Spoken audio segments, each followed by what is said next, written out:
Hi there, my name's Ed. Today we're breaking down again the blended learning saga and the poor journalism that has come along with this announcement. Now, I'm going to be talking about some more articles by TheTab, but what I want to make clear is that it's my contention that TheTab are responsible for fear-mongering, upsetting students, and totally misrepresenting what has been said in an interview with TheTab by April McKinnon and Danielle George, university faculty. And I think they have to answer to this because they're upsetting the students, they're causing an absolute riot on social media, and they're profiting off the clicks and all of that sort of thing. So we had this first article, which is an absolute waste of time article, because it tells us nothing about blended learning. This article is here with the precise intention to misinform and anger students. Now you can see this clearly. I mean, to me it's just obvious that this is the case. So we have some intro. The third line talks about theoretical online courses which don't yet exist and may never exist. So this isn't relevant to our education now or ever, basically, because we're not going to be doing these online courses. When questioned on these theoretical online courses which don't exist, they say they're not going to lower tuition fees. These courses have no relevance to our current education at university, and this, as far as I'm concerned, is totally irrelevant to the conversation about blended learning. TheTab move on to ask about staff redundancies, which again, to me, seems irrelevant, with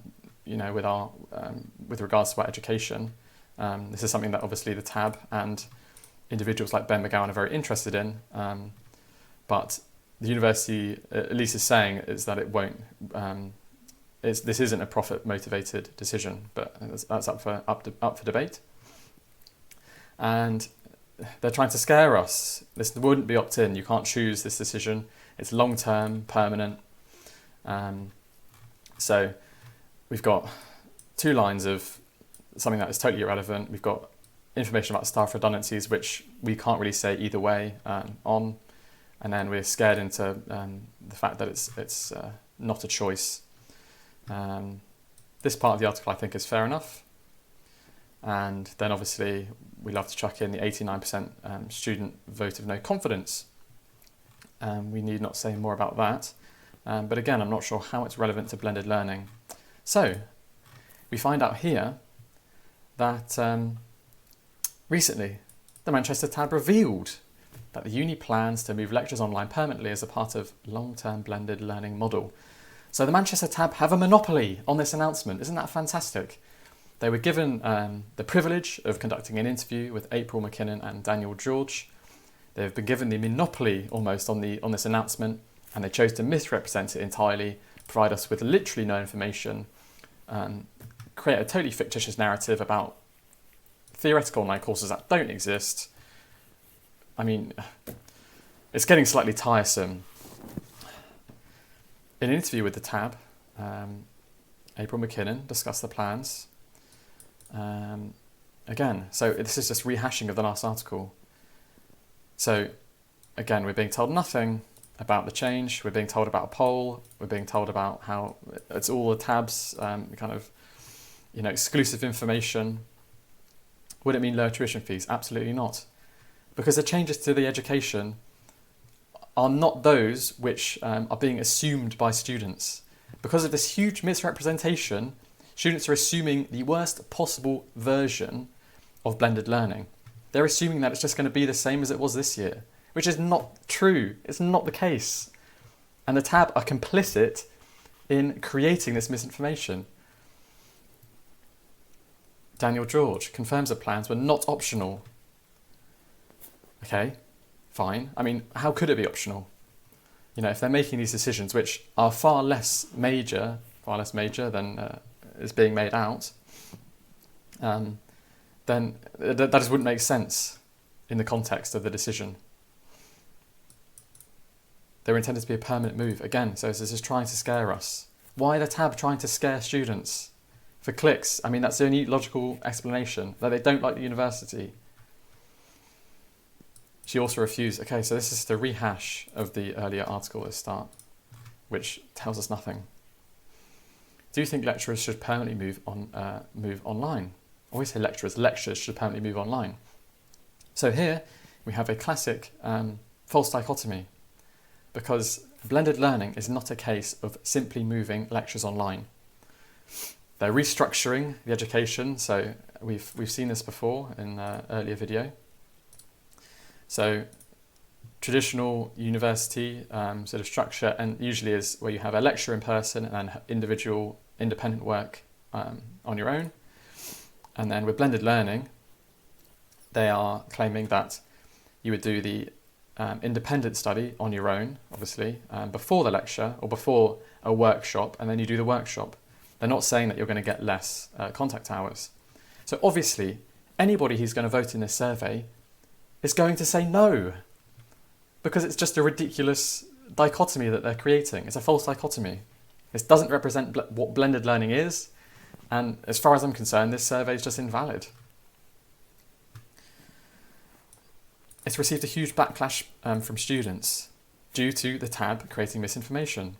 A petition has received over 4,000 signatures in 3 days, which is an impressive number. That's almost that's around 10% of the student bodies, and it's the student body, and we've almost got to 5,000 signatures. But what is this fueled by? This is fueled by this article again. Emily Bennett started the petition. And what do we get now? We've got a few memes, which is part of the TAB journalism. And I'm a Khan again, which I think is valid. Students are so demotivated by online learning, they don't want any element that's online. I think that's fair enough. Some students have voiced their anger on Twitter. Oh, there we go. So UOM plans to shaft students. No fee reduction. It's cheaper.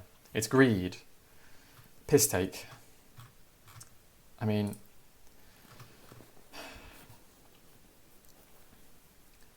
the crucial point is that we're not getting a true representation of their position. We're arguing against a straw man. We're arguing against the worst possible version of the facts. So this is just arguing against a worst possible version, which is just a fiction. You were rent strike, who, I mean, very publicly are incredibly anti-Manchester University, and I think would be quite happy. I mean, these announcements have been made by April McKinnon, who many people do not like. So, I mean, I've done a little flowchart here for what the TAB has done here. So, interview with April McKinnon under false pretense. You interview someone you don't like, part of an institution that you don't particularly like, under the pretense that you're going to spread information. What do? You write a hit piece with incredible bias, misrepresenting the information given. Then you throw a survey on social media to show that 89% of students don't want online lectures, which is not blended learning. So it's basically a totally irrelevant survey. Then you publish this survey, or you write a leading question, which doesn't represent the correct dichotomy.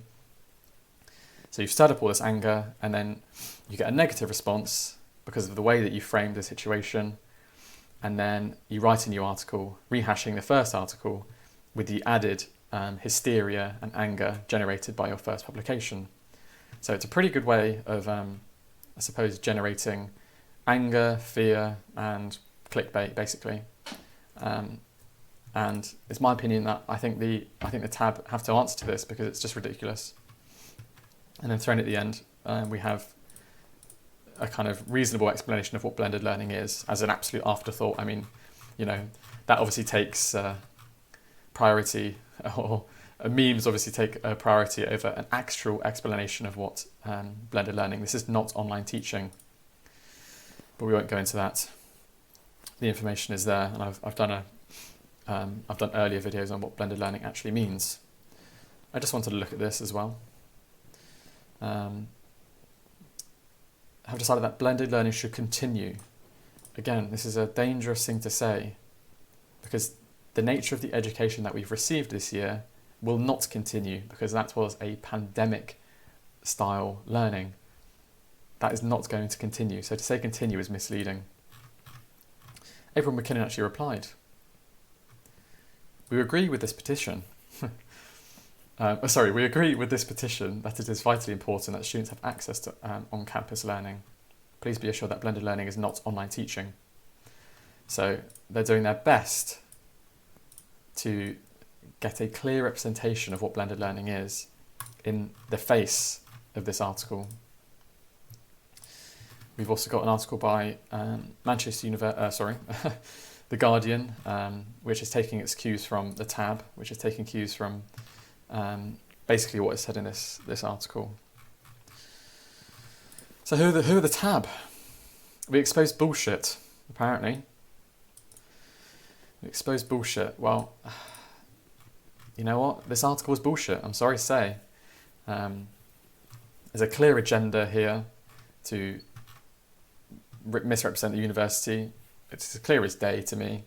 And it's a real shame, because if the TAB were interested in student well-being, they wouldn't be interested in angering students. They wouldn't be interested in fear-mongering and lying to them, essentially.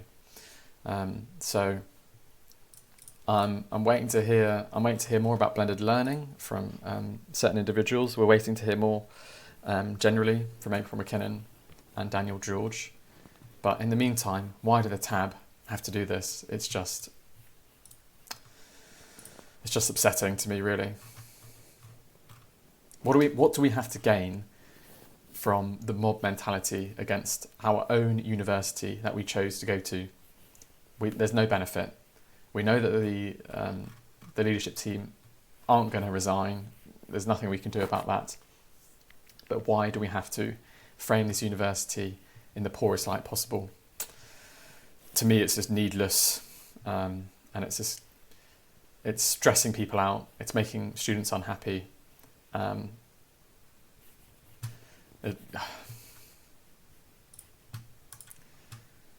It's just tiring, really.